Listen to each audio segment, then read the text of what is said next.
بكم مشاهدينا الكرام، سعيدة بلقياكم في نشرة الأخبار هاته.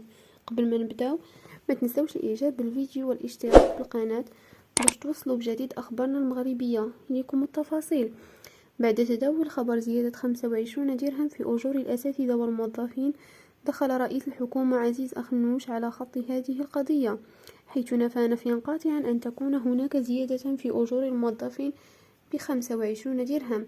وقال أخنوش خلال تعقيبه على تدخلات عدد من البرلمانيين في جلسة الأسئلة الشهرية بمجلس النواب: 25 درهم ما كيناش وما عرفتش منين جبتوها.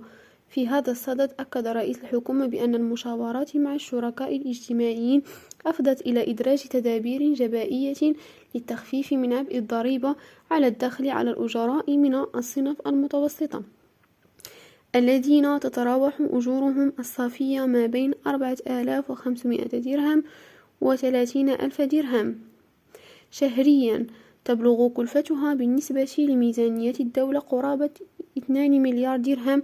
وأوضح أخنوش بأن هذا الإجراء سيمكن مثلا من تعزيز دخل الأجراء الذين تتراوح أجرتهم الصافية ما بين 4500 درهم و9,000 درهم بمدخول إضافي سنوي يتراوح ما بين 900 درهم و2250 درهم.